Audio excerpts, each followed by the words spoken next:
The Stoic way to silence rudeness without a word. Let us begin with a truth as old as time. When someone insults you and you remain calm, you disarm them completely. Not with force, not with argument, but with the serene strength of inner discipline.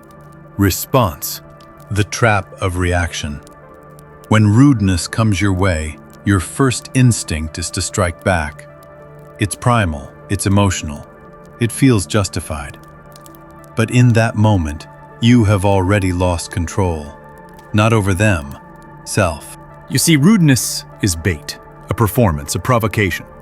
And the moment you react with anger, with irritation, you are no longer acting, you are being acted upon. The Stoics saw this clearly. They knew that when a man insults you, he is not challenging your worth. He is testing your self-mastery. 2. Epictetus and the ownership of emotion. The great Stoic teacher Epictetus once said, "If someone provokes you, remember that it is your opinion that provokes you." He goes further. If someone insults you and you feel hurt, that is your responsibility. You chose to interpret the insult as injury. You allowed the arrow to land. This is radical accountability. Most people live believing that others cause their suffering. The Stoic lives knowing that his interpretation is the cause. The external world throws its waves, but it is the inner stillness of the mind that decides whether we sink or float. To be Stoic is to understand this. No insult has meaning without your consent. No word can wound without your permission. 3. The move. Pause. Smile. Say nothing. So what do the Stoics do in the face of insult? They do not clap back. They do not outwit with sharper words. They do not escalate. Instead, they pause. They smile, not out of mockery, but out of understanding. And they say nothing. This silence is not weakness. It is a calculated rejection of drama.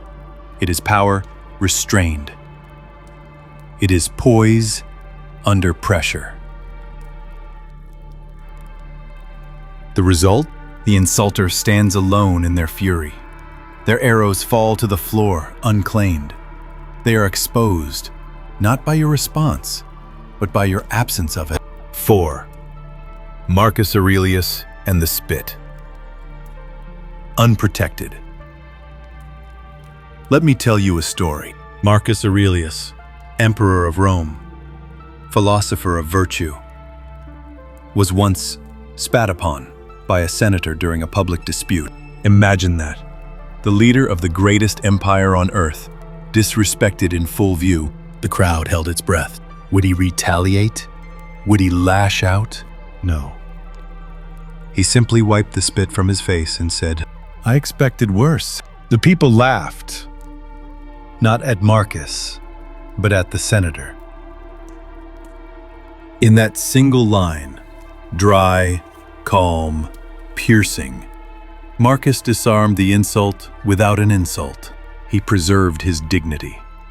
He preserved his power. And he let the fool reveal himself. That is Stoicism in action. 5. The psychology of the rude. Why does this work? Because rude people are not seeking truth. They're seeking reaction. They want chaos. They want emotional fuel. They want you to play their game. But what happens when you don't play? They wither. A rude person expects friction. When they get calm, it short-circuits their plan. It forces them to sit in the uncomfortable silence of their own behavior. They begin to feel exposed, almost naked, because your silence holds up a mirror. It says, "This is who you are, and I do not need to become like you." 6. The Stoic advantage. Here is the secret most people never learn. You don't have to win the argument. You only have to win yourself. When you hold your ground with dignity, you shift the entire energy of the exchange. The Stoics called this apatheia, not apathy, but a noble detachment from emotional turbulence. It is not passivity. It is not suppression. It is control. Conscious control. The Stoic does not avoid conflict out of fear. He simply knows that some battles are won by refusing to fight. 7. What you actually communicate. When you meet insult with calm, you say 3 things without speaking. Your words do not define me. I control how I feel. I refuse to lower myself to your level. That's silence. It echoes, not just in their ears, but in the minds of those watching. Others begin to see who the true fool is, and they begin to respect your restraint more than they ever would your retort. 8. Practical Stoicism. Train the pause. Unanesthesia. We are conditioned to respond instantly, emotionally, and loudly. So how do we learn to respond like a Stoic? Practice the pause. Each time someone disrespects you, pause. Count to 3. Breathe. Observe. Ask, what is the cost of this reaction?